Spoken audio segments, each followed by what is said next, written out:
La Santísima Trinidad por San Hilario de Poitiers, libro 9, párrafos 1 al 13. Recapitulación de lo presentado hasta el momento. En el último libro tratamos de la naturaleza indistinguible de Dios el Padre y Dios el Hijo, y demostramos que las palabras yo y el Padre somos uno no muestran a un Dios solitario, sino una unidad de la deidad irrompible por el nacimiento del Hijo, pues Dios solo puede nacer de Dios, y el que nace Dios de Dios debe ser todo lo que Dios es.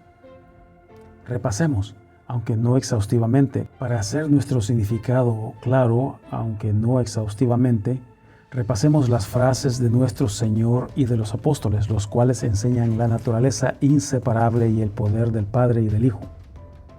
Veamos el pasaje en la enseñanza del apóstol donde dice: pon atención para que no haya alguno entre ustedes descaminado por la filosofía y el engaño vano, según las tradiciones de los hombres, según los rudimentos del mundo y no según Cristo, pues en él habita toda la plenitud de la deidad corporalmente. Colosenses 2:8-9. Señalamos que aquí las palabras en él habita la plenitud de la deidad corporalmente demuestran el verdadero y perfecto Dios de la misma naturaleza del Padre. No hay algo que lo desuna ni lo identifique como si fuera el mismo Padre.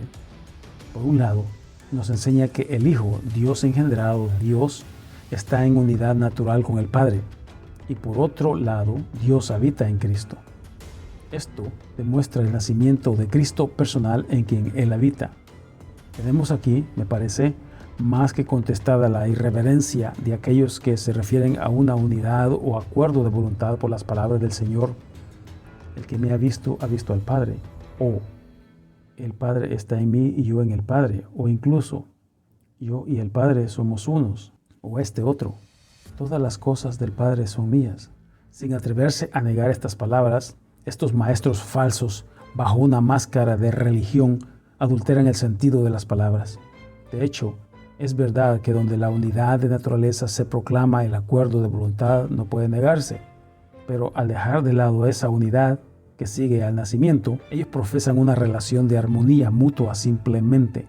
Pero el apóstol, después de muchas declaraciones indubitables de la verdad real, corta las aserciones precipitadas y profanas de ellos diciendo: en Cristo habita corporalmente toda la plenitud de la deidad, para que por ese habitar corporalmente del Dios incorporal sea enseñada la unidad estricta de su naturaleza. Por consiguiente, no es un asunto de palabras, sino una verdad real, que el Hijo no estaba solo, sino que el Padre habitaba en él. Y no solo habitaba, sino también trabajó y habló, y no solo trabajó y habló, sino también se manifestó en él. A través del misterio del nacimiento, el poder del Hijo es el poder del Padre. Su autoridad, la autoridad del Padre. Su naturaleza, la naturaleza del Padre. Por su nacimiento, el Hijo posee la naturaleza del Padre como la imagen suya, y se reproduce del Padre todo lo que está en él, porque Él es la realidad y la imagen del Padre, pues un nacimiento perfecto produce una imagen perfecta, y la plenitud de la deidad habitando corporalmente en Él indica la verdad de su naturaleza. Número 2. Todo esto es como es. El que es Dios de Dios debe poseer la naturaleza de su origen, y también la unidad indistinguible de una naturaleza viviente no puede ser dividida por el nacimiento de una naturaleza viviente. Sin embargo, los herejes, bajo la capa de la confesión salvadora de la fe del Evangelio, están robando asolapadamente a la verdad, porque forzando sus propias interpretaciones y dando significados e intenciones distintos a las palabras, están robando al Hijo la unidad natural con el Padre. Así, para negar al Hijo de Dios, citan la autoridad de sus propias palabras. ¿Por qué me llamas bueno? Ninguno es bueno excepto uno, Dios. Marcos 10:18. Estas palabras, según ellos, proclaman la unidad de Dios, es decir, que Dios es un solo ser solitario. Por consiguiente, todo aquello que comparta el nombre de Dios no puede poseer la naturaleza de Dios, pues Dios es uno solo. Y de las palabras: esta es la vida eterna, que te conozcan a ti, al único Dios verdadero. Juan 17:3. Intentan establecer la teoría que Cristo se llama Dios por un título simplemente, no como siendo Dios mismo. Luego, para excluirlo de la naturaleza apropiada del verdadero Dios, citan Juan 14:28, que dice: el Hijo no puede hacer nada de él, sino solo lo que ha visto hacer al Padre. También usan estas palabras de Juan 14:28: el Padre es mayor que yo. Y finalmente repiten las palabras: del día y de la hora nadie sabe, ni los ángeles en el cielo, ni el Hijo, sino solamente el Padre. Marcos 13:32, Mateo 24:36. Esto lo citan como si fuera la renuncia absoluta de su derecho a la divinidad, y ellos alardean que han derrocado la fe de la Iglesia. El nacimiento, dicen ellos, no puede levantarse a una naturaleza igual a la divina, pues la limitación de la ignorancia lo suprime. La omnisciencia del Padre y la ignorancia del Hijo revelan la disimilitud en la divinidad, pues Dios no es ignorante de nada y el ignorante no puede compararse con el omnisciente.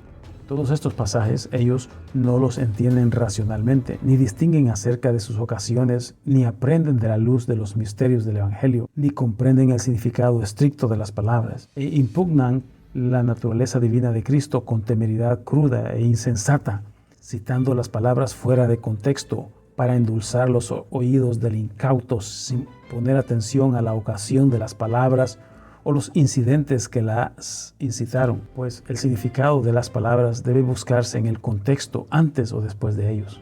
Número 3. Ofrecemos una explicación de estos textos a su tiempo, pero al momento creemos justo recordar a los miembros de nuestra fe común que el conocimiento del Eterno se presenta en la misma confesión que da vida eterna. Juan 17:3. Nadie puede conocer su propia vida si es ignorante que Cristo Jesús es verdadero Dios y al mismo tiempo hombre verdadero. Es igualmente peligroso el negar que Cristo Jesús sea Dios el Espíritu o que sea carne de nuestro cuerpo. A cualquiera pues que me confiese delante de los hombres, yo también le confesaré delante de mi Padre que está en los cielos. Y a cualquiera que me niegue delante de los hombres, yo también le negaré delante de mi Padre que está en los cielos. Mateo 10:32 al 33. Así habló el Verbo que se hizo carne. Así enseñó el hombre Jesucristo, el Señor de majestad, constituido mediador de su propia persona para la salvación de la Iglesia, estando en este misterio de mediación entre los hombres y Dios, y siendo al mismo tiempo una persona, hombre y Dios, porque Él, siendo de dos naturalezas, unido por esa mediación, es la realidad plena de cada naturaleza, mientras morando en cada una no carece de ninguna. No deja de ser Dios porque se vuelva hombre, ni deja de ser hombre al permanecer Dios eterno.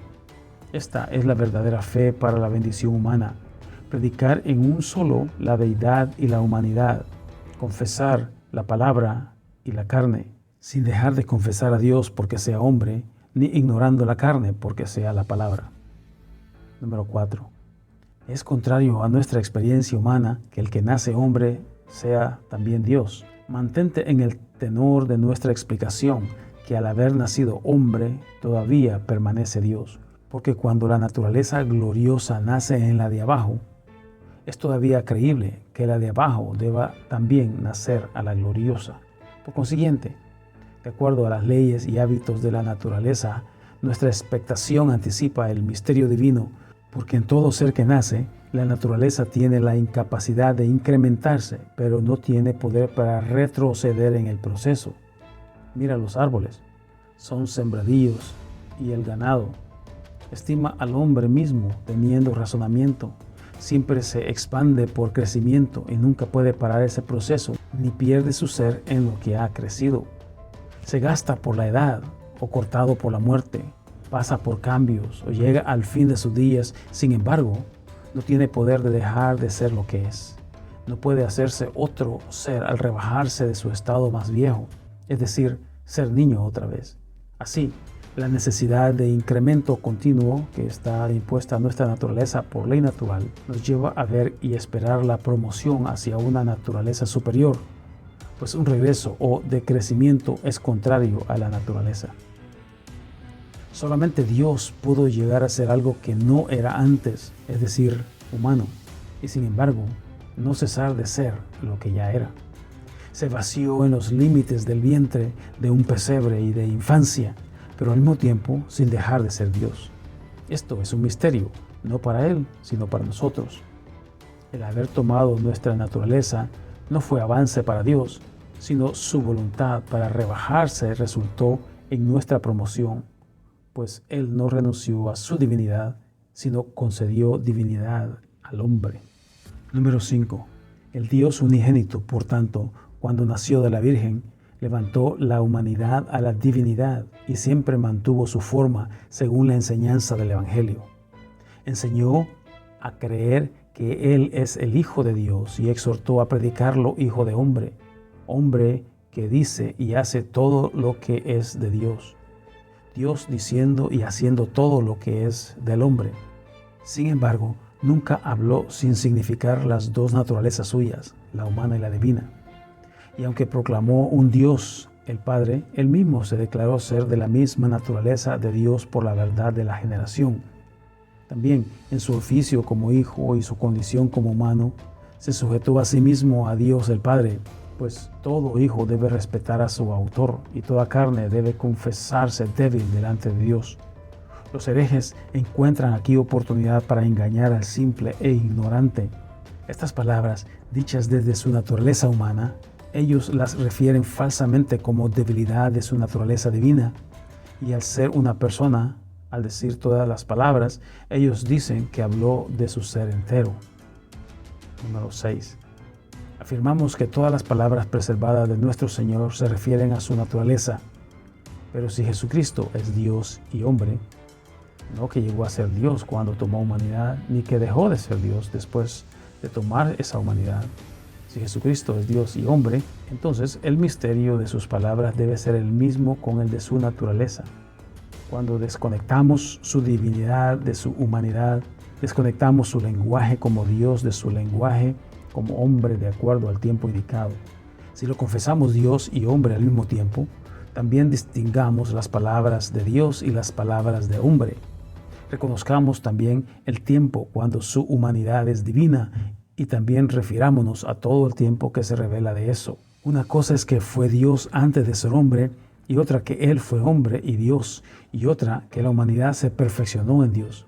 No confundamos los tiempos y las naturalezas en el misterio de la dispensación, pues de acuerdo a los atributos de sus naturalezas distintas, debe hablar de sí mismo en relación al misterio de su humanidad. De una manera antes de su nacimiento, de otra mientras estaba para sufrir la pasión y de otra como eterno. Número 7. Por nuestra causa, por tanto, Jesucristo manteniendo todos los atributos y habiendo nacido hombre con nuestra humanidad, habló según la manera de nuestra naturaleza sin esconder que la divinidad pertenecía a su propia naturaleza. En su nacimiento, su pasión y su muerte, Él pasó por todas las circunstancias de nuestra naturaleza, pero las llevó por el poder suyo. Él fue la causa de su nacimiento, quiso sufrir lo que no podía sufrir, murió pero vive para siempre. Sin embargo, Dios hizo todo esto, no solo por la simple mediación humana, pues nació de sí mismo, sufrió y murió de su propia voluntad. También lo hizo como hombre, pues nació verdaderamente como hombre y murió. Estos fueron los misterios del consejo secreto del cielo, determinado antes que el mundo existiera. El unigénito Dios se hizo hombre por voluntad propia y, en consecuencia, el humano habitó eternamente en Dios. Dios quiso sufrir en su propia voluntad de tal manera que la malicia del diablo, trabajando en la debilidad humana, no pudiera confirmar la ley del pecado en nosotros, pues Dios asumió nuestra debilidad. Dios quiso morir voluntariamente de tal manera que ningún poder pudiera levantarse contra Él después que se hubiera sujetado a la ley de la muerte. Así, Dios nació para llevarnos a sí mismo, sufrió para justificarnos y murió para vindicarnos, porque nuestra humanidad habita para siempre en Él. La debilidad de nuestra humanidad se une con su poder, y los poderes espirituales de iniquidad y maldad son sometidos en el triunfo de nuestra carne, pues Dios murió por medio de la carne. Número 8. El apóstol supo este misterio y recibió el conocimiento de la fe a través del Señor. No era ignorante que ni el mundo, ni la humanidad, ni la filosofía podría contenerlo, porque dice: pon atención para que no haya uno entre ustedes descaminándose a través de la filosofía y el engaño vano, según la tradición de hombres, según los rudimentos del mundo y no según Jesucristo, porque en Él habita toda la plenitud de la deidad corporalmente y en Él están completos, el cual es la cabeza de todos los principados y poderes. Colosenses 2, 8 al 10. Después del anuncio que en Cristo habita la plenitud de la deidad corporalmente, sigue el misterio de nuestra asunción en las palabras. En Él ustedes están completos. Así como la plenitud de la deidad está en Él, también nosotros estamos completos en Él. El apóstol no dice meramente que somos completos, sino en Él somos completos. Pues todos los que son o serán regenerados por la esperanza de fe a la vida eterna, habitan desde ahora en el cuerpo de Cristo y, posteriormente, dejarán de ser completos en Él, sino en ellos mismos, en aquel tiempo que describe el apóstol, el cual transformará el cuerpo de la humillación nuestra para conformarlo con el cuerpo de su gloria. Filipenses 3:21. Ahora, por tanto, estamos completos en Él, es decir, por la asunción de su carne, porque en Él habita toda la plenitud de la deidad corporalmente. Tampoco nuestra esperanza tiene poca autoridad de Él, pues nuestra plenitud en Él constituye su señorío y principado sobre todo poder, así como está escrito, para que en su nombre toda rodilla se doble, de todo lo que está en los cielos, en la tierra y debajo, y toda lengua confiese que Jesucristo es el Señor, para gloria de Dios Padre. Filipenses 2, 10 al 11. Jesucristo será confesado en la gloria de Dios el Padre, nacido en humanidad, pero no más habitando en la debilidad de nuestro cuerpo, sino en la gloria de Dios. Toda lengua confesará esto, pero aunque todas las cosas en los cielos y en la tierra se arrodillarán, sin embargo, ya es cabeza de todo principado y potestad, de tal manera que todo el universo se arrodillará ante Él en sumisión, incluso nosotros que somos hechos completos en Él y por quien la plenitud de la deidad habita plenamente en Él. Él será confesado por todos en la gloria de Dios el Padre. Número 9. La circuncisión de Jesucristo. Pero después del anuncio del misterio de la naturaleza de Cristo y nuestra asunción, es decir, la plenitud de la deidad habitando en Él y nosotros hechos perfectos en Él por su nacimiento como humano, el apóstol continúa la dispensación de la salvación humana en lo que dice inmediatamente: en Él ustedes son circuncidados, con una circuncisión no hecha con manos en la carne, sino con la circuncisión de Cristo, habiendo sido enterrados con Él en el bautismo, en que ustedes son levantados con Él por la fe en obra de Dios que lo levantó de los muertos. Colosenses 2, 11 al 12. Somos circuncidados no con circuncisión de la carne, sino con la circuncisión de Cristo, es decir, renacemos a un nuevo hombre, pues estando enterrados con Él en su bautismo, debemos morir al viejo hombre, porque la regeneración del bautismo tiene la fuerza de la resurrección. La circuncisión de Cristo no significa quitar el prepucio, sino morir completamente con Él y por esa muerte vivir completamente en Él desde ahora.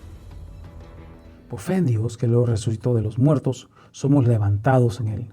Por tanto, debemos creer en Dios, cuyo poder resucitó a Cristo de los muertos. Así, nuestra fe se fortifica otra vez en y con Cristo. Número 10. Así se completa el misterio entero de la humanidad asumida. Y tú, habiendo estado muerto por tus iniquidades y por la circuncisión de la carne, tú, digo, resucitaste juntamente con Él, habiéndote perdonado todas tus faltas, borrando todas las ordenanzas que estaban contra nosotros, que nos eran contrarias, y las ha removido clavándolas en la cruz, y habiéndose despojado de su carne, ha mostrado su poder triunfando sobre ellos en sí mismo. Colosenses 2, 13 al 15. El hombre carnal no puede percibir la fe del apóstol, y tampoco algún lenguaje puede explicar su significado, excepto el del apóstol. Dios levantó de los muertos a Cristo, en quien la plenitud de la deidad habita corporalmente, pero nos resucitó juntamente con Cristo, perdonándonos todos nuestros pecados y borrando la atadura de la ley del pecado, la cual estaba contra nosotros por las ordenanzas hechas anteriormente, quitándolas y poniéndolas en la cruz, quitándose la carne por la ley de la muerte, y mostrando los poderes en público y triunfando sobre ellos en sí mismo. Respecto a los poderes y cómo triunfó sobre ellos en sí mismo y los mostró en público y la atadura que borró y la vida que nos dio, ya hemos hablado al respecto. Pero, ¿quién puede entender o expresar este misterio? La misma obra de Dios nos resucita con Él, nos perdona los pecados, borra las ataduras y las pone en la cruz. Dios hace todo por medio de Él, porque fue Cristo quien murió quitándose la carne de sí mismo, sujetándose a Cristo, el hombre, levantado de los muertos por Dios y sostente en Cristo el Dios, trabajando nuestra salvación cuando estaba a punto de morir. Dios trabaja en Cristo, pero Cristo es quien se despoja de la carne de sí mismo y muere. Fue Cristo quien murió y Cristo quien trabajó con el poder de Dios antes de su muerte. Sin embargo, fue la obra y poder de Dios que levantó a Cristo de los muertos. Y no fue otro que se levantó de los muertos, sino Cristo mismo, el cual trabajó antes de su muerte y quitó su carne para morir, es decir, separó la carne del espíritu. Número 11. ¿Entiendes ahora los misterios de la fe del apóstol? ¿Crees conocer ya a Cristo? Dime, entonces, ¿quién es el que se quita de sí la carne y cuál carne se quita? Veo dos pensamientos expresados por el apóstol: la carne quitada y el que la quita. Luego escucho de Cristo resucitado de los muertos por la obra de Dios. Si Cristo es el resucitado de los muertos y Dios lo resucita, dime, ¿quién se quita la carne de sí mismo? ¿Quién resucita a Cristo de los muertos y nos resucita con Él? Si el Cristo muerto no es la misma carne quitada, dime el nombre de la carne quitada y explícame la naturaleza del que se la quita. Veo que Cristo, el Dios, que fue resucitado de los muertos, es el mismo que quitó la carne de sí mismo, y esa carne es el mismo Cristo que fue levantado de los muertos. ¿Entiendes su triunfo en sí mismo? ¿Ves que la carne es quitada y que el que la quita no es diferente el uno del otro? Él triunfa en sí mismo en esa carne que se quitó. ¿Ves que así se proclama su humanidad y su divinidad y que la muerte se le atribuye al hombre y la resurrección de la carne a Dios, aunque el que muere y el que lo levanta no son dos, sino una sola persona? La carne quitada es la muerte de Cristo. El que levanta a Cristo de los muertos es el mismo Cristo que se quitó de sí mismo la carne. Mira su naturaleza divina en el poder para levantarse de los muertos y reconoce en su muerte la dispensación de su humanidad. Y aunque cada función es hecha por su propia naturaleza, sin embargo, recuerda que el que muere y resucita para vida es uno, Jesucristo. Número 12. Recuerdo que el apóstol se refiere a Dios el Padre levantando a Cristo de los muertos, pero esto no es inconsistente consigo mismo o variable con la fe del Evangelio, pues el Señor dice: por eso el Padre me ama, porque pongo mi vida para que la tome otra vez. Nadie la puede quitar de mí, sino yo la pongo de mí mismo. Tengo poder para ponerla y poder para volverla a tomar. Este mandamiento he recibido del Padre. Juan capítulo 10, versículo 17 al 18. Cuando se le pide que demuestre alguna señal respecto de sí mismo para que puedan creer en Él, habla de su cuerpo. Destruyan este cuerpo y lo edificaré en 3 días. Juan 2:19. Por el poder de tomar su alma otra vez y resucitar el templo, se declara a sí mismo Dios y la resurrección como su propia obra. Sin embargo, refiere toda autoridad al mandamiento del Padre.